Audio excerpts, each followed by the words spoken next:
Bună ziua, dragi prieteni! Sunt Olga și vă spun bine ați venit la Secretele Grădinarului. Data trecută am vorbit despre fertilizarea roșiilor și am văzut că nu este deloc complicat să obținem recolte bogate de roșii mari, frumoase, gustoase și sănătoase. Astăzi vom vorbi despre fertilizarea ardeiului.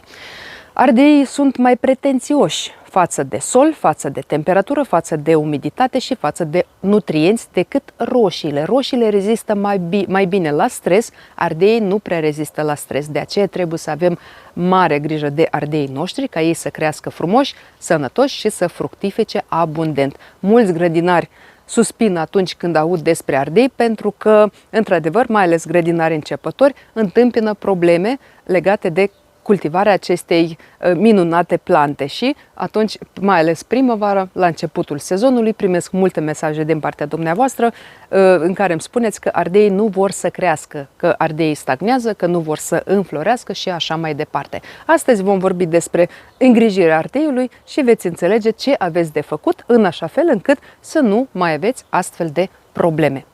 Așadar, între timp, abonați-vă la canalul meu, apăsați pe clopoțel și alegeți toate notificările ca să fiți notificați de fiecare dată când apare un episod nou. Și nu uitați să lăsați un like la acest video dacă îl considerați util și interesant, iar noi începem.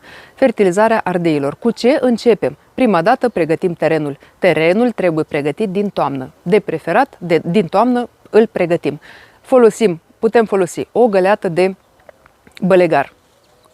Bălegar foarte bine descompus, amestecat cu un pahar de cenușă la 1 metru pătrat. Incorporăm ușor în sol și solul este pregătit. Sau o găleată de compost la 1 metru pătrat și de asemenea incorporăm ușor în sol. De asemenea, ce ne mai ajută să pregătim solul pentru cultivarea ardeilor? Cu siguranță ne ajută foarte mult sideratele, pentru că ardeiului îi place solul să fie cât mai bine drenat, afânat, permeabil, structurat. Exact ce ne ajută să obținem sideratele. Da? Ce sunt siderate? Sideratele sunt acele plante pe care le cultivăm pentru îmbunătățirea calității solului. Și dacă veți semăna siderate din toamnă sau primăvară, ele își vor face treabă. Sau puteți folosi prima dată bălegar descompus sau compost și pe urmă semănați siderate sau toamna sau primăvară și solul va fi pregătit pentru cultivarea ardeilor. Și încă un lucru, ardeilor le place îi place un sol neutru, cu un pH neutru.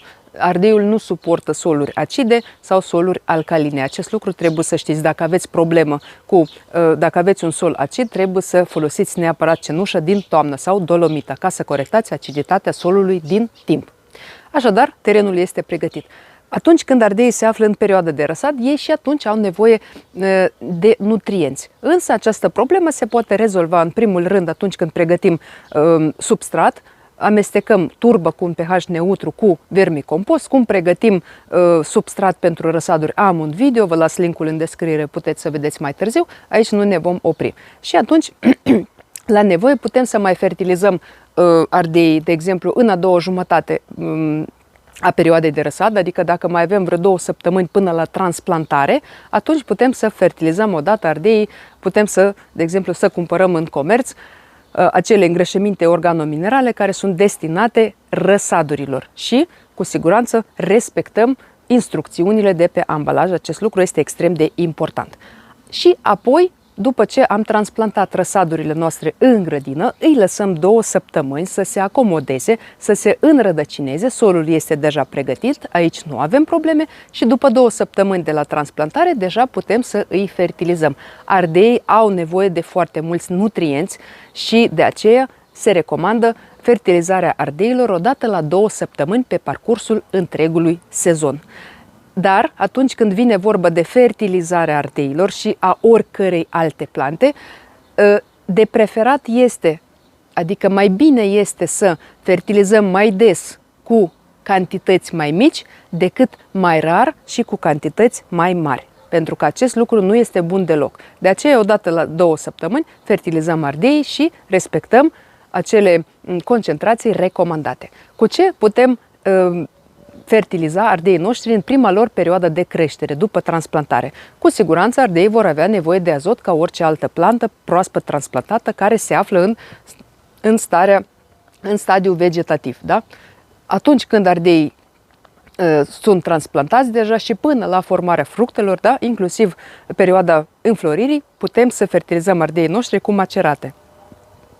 Folosim macerate din bălegar, din găinați sau din mix de plante. Și atunci 1 litru de macerat la 10 litri de apă și udăm plantele noastre la rădăcină a câte 1 litru de soluție per plantă. Nu uităm că ardeii trebuie udați în prealabil, adică prima dată udăm ardeii abundent cu apă și pe urmă folosim îngrășăminte. Orice îngrășământ am folosit, primul pas este să udăm la rădăcină. Dacă aveți irigare prin picurare, atunci puteți să adăugați direct în acea apă pe care o folosiți pentru udare și atunci puteți să fertilizați, să folosiți fertigare, adică să fertilizați ardeii dumneavoastră direct cu picătură. Apoi, când deja încep să se formeze fructele, când deja ardeii înfloresc în masă, la acele macerate puteți să mai adăugați și soluție cu cenușă, pentru că deja în acea perioadă ardeii vor avea nevoie de potasiu. Și știm foarte bine cum se pregătește soluția cu cenușă. Luăm 10 litri de apă, adăugăm 1 pahar de cenușă, lăsăm la infuzat 24-48 de ore și pe urmă folosim câte 1 litru din această soluție la 10 litri de apă și putem să adăugăm la acea soluție cu macerate, da? Adică luăm o găleată de apă, adăugăm 1 litru de macerat și 1 litru de soluție cu cenușă, amestecăm și udăm ardeii noștri. Așa procedăm în perioada înfloririi, atunci când ardeii deja înfloresc și încep să lege primele fructe. Când ardeii deja încep să lege fructele,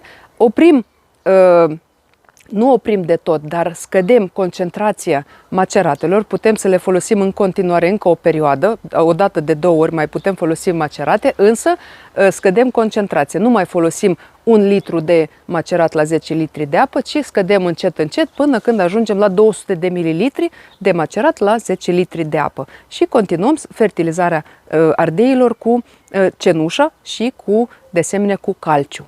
De asemenea, în perioada înfloririi ardeii vor avea nevoie și de bor.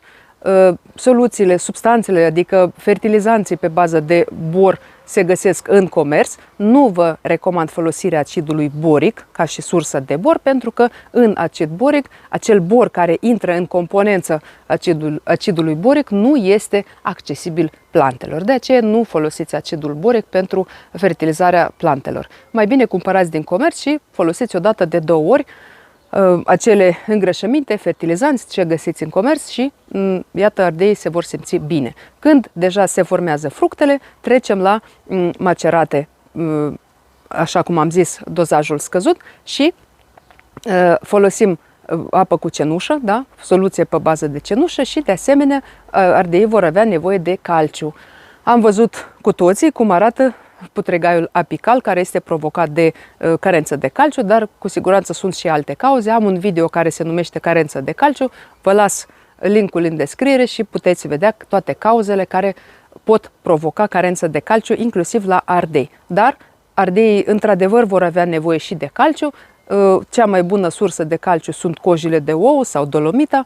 Vă las iarăși linkurile în descriere, puteți găsi rețetele acolo, ca să nu ne oprim acum să vorbim din nou despre aceste lucruri. Și așa procedăm până la sfârșitul sezonului. Folosim îngrășăminte pe bază de potasiu, pe bază de calciu sau dacă, de exemplu, sunt în comerț multe îngrășăminte organominerale care sunt foarte bune, ele conțin absolut toate micro și macroelementele necesare plantelor în anumite faze de creștere și puteți alege, dacă sunteți siguri că acele îngrășăminte sunt bune, puteți să le alegeți și să le folosiți radicular sau foliar în funcție de îngrășăminte pe care le găsiți.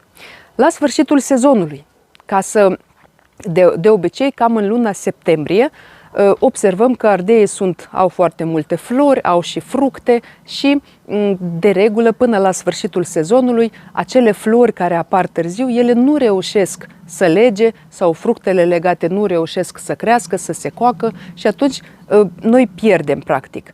Dacă în luna septembrie ardeii dumneavoastră au foarte multe flori, dar și fructe legate care încă nu sunt mari, atunci se recomandă eliminarea florilor și de asemenea cârnirea ardeilor, adică ciupiți vârfurile ardeilor ca ei să nu mai crească în înălțime, să nu mai formeze flori și ca toate puterile, toată energia plantei să meargă către creșterea dezvoltarea și coacerea celor fructe care sunt deja legate în acel moment. Adică dacă vorbim de luna septembrie, pentru că de regulă mai avem luna octombrie și cam atât. Pe urmă, ardeii nu mai cresc. Chiar dacă în luna noiembrie se întâmplă să fie cald, totuși nu mai este vreme potrivită pentru legarea fructelor, pentru formarea fructelor și pentru coacerea fructelor. Nu mai este nici soare. De aceea se recomandă să facem această mică procedură de eliminare a florilor și a vârfurilor de ardei. Și așa ardeii se vor concentra asupra